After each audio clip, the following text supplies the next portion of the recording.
Tears welled up in 14-year-old Amara's eyes as she stared at her reflection in the girl's bathroom mirror. Her dark skin, tightly coiled braids, and quiet nature had made her the target of ridicule since the first week of school. But today was different. Today, they crossed a line. The bell had just rung for lunch when it happened. Amara was walking silently through the crowded hallway, books clutched to her chest, eyes fixed on the floor, her usual routine to avoid confrontation. That's when they cornered her. Three of them: Corey, the loudest, most arrogant kid in school, Lindsay, always ready with a cruel smirk, and Tyler, who followed their lead just to feel powerful. "Hey, chocolate Barbie," Corey sneered, stepping into her path. "Where you think you're going all alone, huh?" She said nothing. Kept her head down. Her knuckles whitened as she clutched her books tighter. "Oh, too good to talk to us?" Lindsay taunted. "Or maybe she thinks she's better than us." Before she could take another step, Corey suddenly grabbed her collar and yanked her backward. The hallway went dead silent. Gasps echoed from the lockers. Students froze mid-step. Phones started recording. "What you gonna do now?" Corey grinned, his fingers still gripping her shirt. Amara looked up slowly. Her deep brown eyes weren't filled with fear. Not anymore. Something else flickered there now: years of bottled-up pain, strength, and fire. "Let me go." Her voice was calm. Too calm. Corey laughed. "Or what?" And then Amara moved. In one smooth motion, she twisted her shoulder free, grabbed his wrist, and dropped into a stance she had spent years perfecting in silence.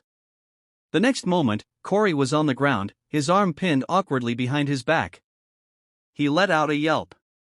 Amara didn't even raise her voice. "Touch me again," she said quietly, "and I'll remind you what strength really looks like." The crowd erupted. Cheers. Gasps. Whispers of disbelief.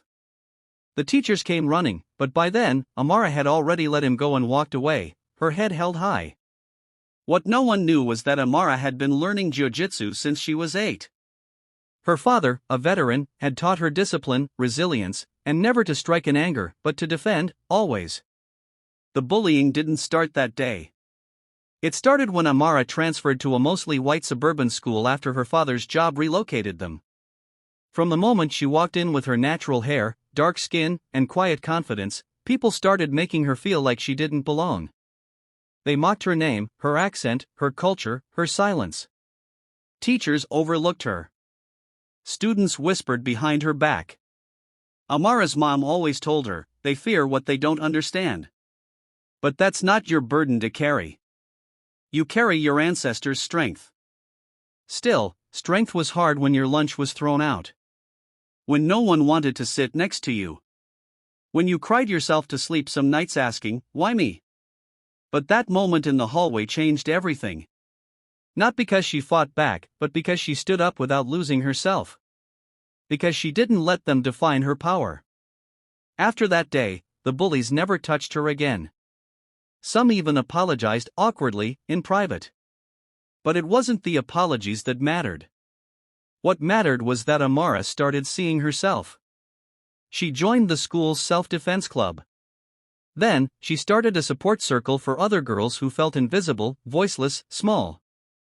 Word spread. Girls, Black, Asian, Latina, quiet, neurodivergent, queer, began showing up. They shared their stories. Their fears. Their strength. By the end of the year, Amara wasn't just the quiet black girl. She was a leader. She was Amara, the girl who turned pain into purpose. In her speech at the school's diversity assembly, she said, "We all come with stories stitched into our skin: pain, joy, history. And the more we listen to each other, the stronger we get. I'm not here to be saved. I'm here to rise. And I'm taking others with me." Challenges she faced. Constant racial microaggressions and isolation. Being the new kid in a school where she was one of the few students of color. Bullying that escalated from words to physical confrontation. Feeling pressure to stay silent or retaliate violently. balancing her desire to fight back with her values of self-control and respect. Resolution. Amara chose to defend herself with grace and control. She used that defining moment to reclaim her confidence and uplift others. She didn't seek revenge, she sought change. And she led it, not with fists, but with heart. Message. Standing up for yourself doesn't mean becoming like your bullies, it means honoring your truth with courage. Your silence doesn't make you weak. And sometimes, what shocks people most is when you rise with power they never saw coming. Let me know if you'd like a script version with dramatic pacing for voiceover or 10 hyper-realistic image prompts for visuals from this story.